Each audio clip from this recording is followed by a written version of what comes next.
کنفرانسی علمی عملی در موضوع پوبلیسیستیک زمان استقلال، واقعیت و دورنما که بخشیده به 70 سالگی عضو اتفاق ژورنالیستان تاجیکستان، ژورنالیست و پوبلیسیست کریم شریف در تالار بینای دانشگاه دولتی خوجند به نام اکادمیک باباجان غفورов دایر گردید. نمایندگان اهل علم و ادب، واسطه‌های اخبار عامه، محققان و مورخان و دوستان پیوندان صاحب جشن را گرد آورده قید گردید که جهت اجرای دستور سپارش و هدایت‌های پیشوای ملت محترم امام علی رحمان اید به دستگیری مادی و معنوی سابقه داران مهنت، تشویق و ترغیب دستاورد، خدمت‌های شایسته برای دولت و ملت و تربیت وطندوستانی نسل نورس با امر رئیس ولایت رجب احمدزاده این چاره‌بینی روی کار آورده شده است. ضمناً نامه تبریکاتی رئیس ولایت بخشیده به 70مین سالگرد عمر با برکت کریم شریف به سهم حاضران رسانیده شد. قید گردید که کریم شریف طی 50 سال فعالیت مهنتیش بین جامعه چون ژورنالیستی صاحب قلم و صاحب مکتب شناخته شده، در رشد و نمو ژورنالیستیک و مطبوعات تاجیک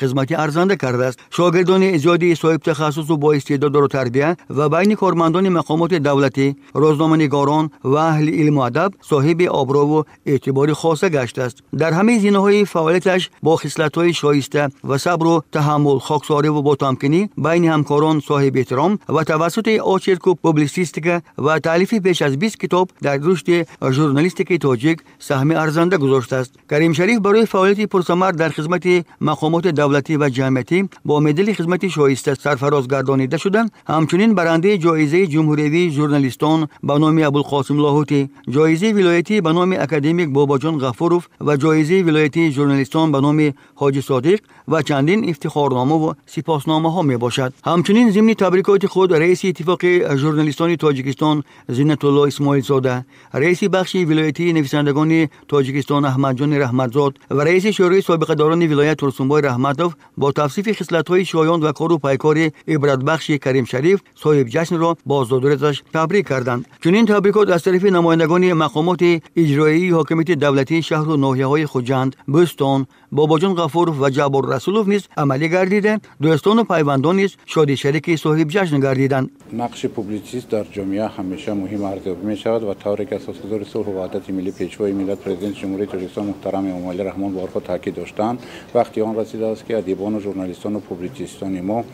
با موضوعهای در خور جامعه بیشتر اهمیت دهند و توسط آثار پوبلیسیستی خود دستاوردهای کشور عزیزمان را بیشتر تبلیغ نمایند. یکی از نفرانی که در ساحه پوبلیسیستیک نه تنها در ولایت سوخ بلکه در تمام جمهوری با مقاله های خود با آثار پوبلیسیستی خود مشهور می باشد، این کریم شریف می باشد. کریم شریف در طول فعالیت ایجادی خود در برابر آنکه مؤلف صدها مقاله های تحلیلی و